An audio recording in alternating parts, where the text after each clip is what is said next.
Hello, welcome to my YouTube channel. In this video, I will talk about basic Linux command that you can use. So our first command is pwd. Pwd mean print working directory. If you will use this command, it will show you your current directory. So if you want to make a new directory, you can use the command mkdir, which means make a new directory. So I want to make a new directory. Mkdir bioinfo is my new directory. So if you want to change your current directory, you can use cd command. Now I am in a new directory, which is bioinfo. Now I want to print what is inside the bioinfo directory. I will use ls. It will list all the file, everything that is inside the directory bioinfo. So we don't have anything in this directory. Definitely I just created this directory, so I want to create a new file in this directory.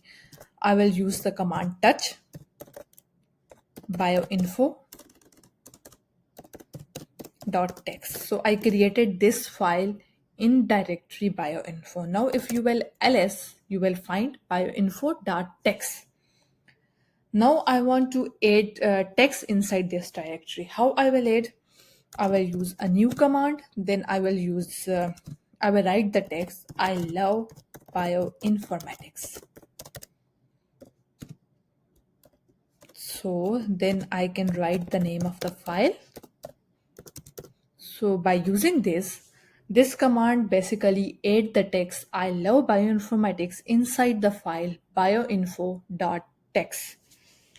So if I want to see this text, or if I want to see the content in the file, or if I want to print this text, I will use the command cat bioinfo.txt.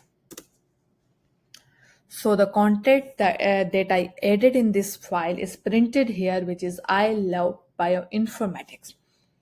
If you want to edit this file, you can use the command nano.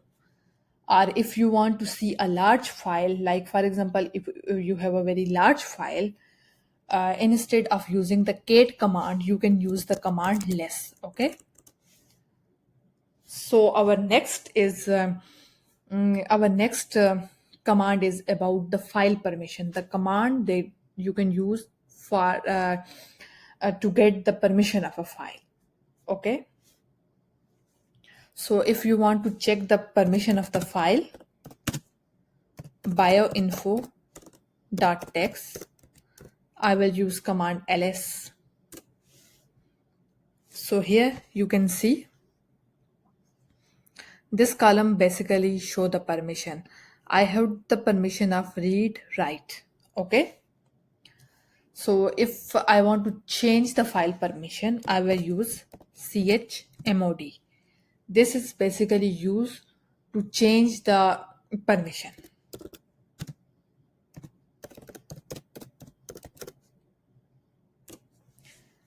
This command basically change the permission of the file.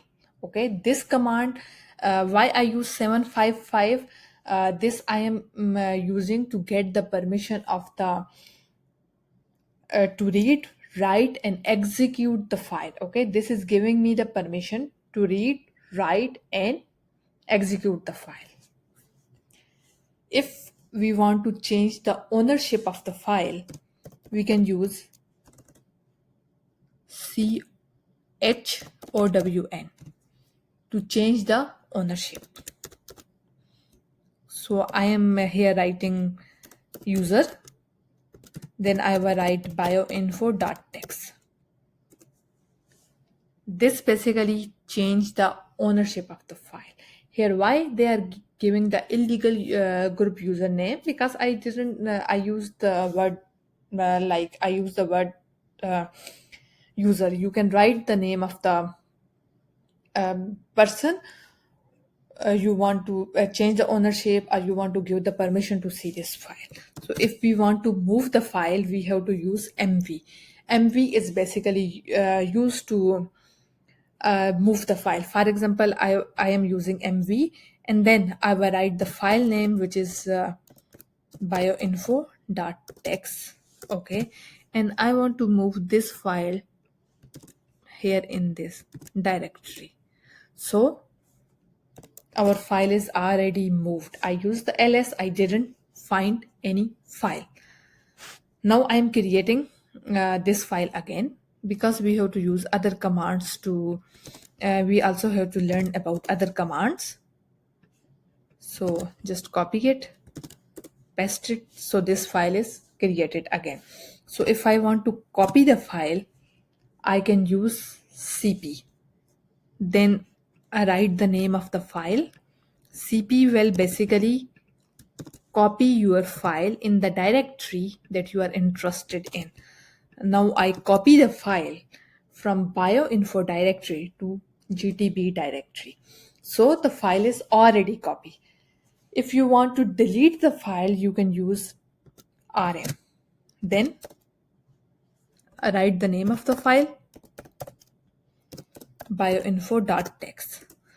So by using this file, by using this command rm, we deleted the file. Okay, now if you were run like I am running the command cat to see the text inside my file bioinfo.txt, I will not find anything because I already removed this file. Okay,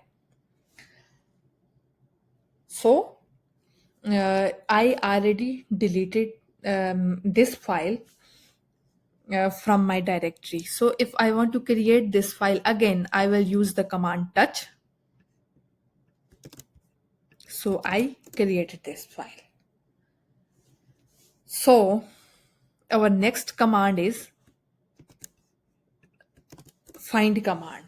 Okay, if you want to search a file, or if you want to search a content in the file, what you will use? If you want to search a file, you will use the command find. Okay, you have to use this command name find, then you have to write the directory name.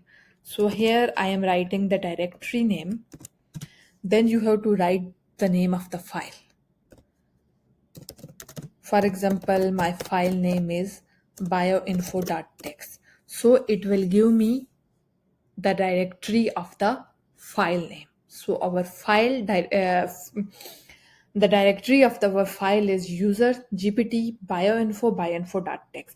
So if you want to search a file, if you want to search a directory of the file, you have to use command find. But if you want to see a specific content in the file, you have to use grep. So I want to check, like I want to see the word love in the file bioinfo.txt. So I got my content, which is I love bioinformatics. It is inside the file. So if you are interested to search a specific content in the file, you have to use command grep. Okay. If you want to use Linux to manage or monitor the running process, you can use different command. Like I want to use, I want to see running process, how many processes are running. I will use ps-aux.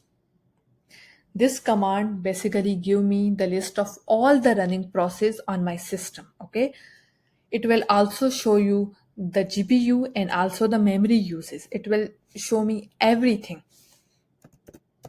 So if I want to kill a process, I will use the command kill.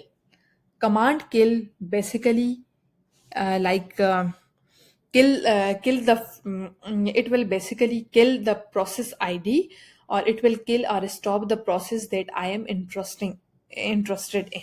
Okay, so if you want to kill anything, you can use kill command. If you want to know about the system information, how many space we have, you can use the command df. Df basically display the disk uses, and minus h give you in the human readable format. So if you want to see the space or the memory, you can use df minus h, df slash h. So it will show you how many like the capacity how many memory we have and how many is already used. If you want to see how much I mean, if you want to see uh, the memory that is available, you can use free, how much is available, and then you can use h. This command basically show you about the RAM and the space that we have in the human readable format. Okay, you have to use free minus h. So this tutorial was all about the basic commands that you can use in Linux. If you are a beginner, you can use these commands. So this was all about the basic command. In the next video, we will cover about the advanced level command that you can use. Thank you very much for watching this video.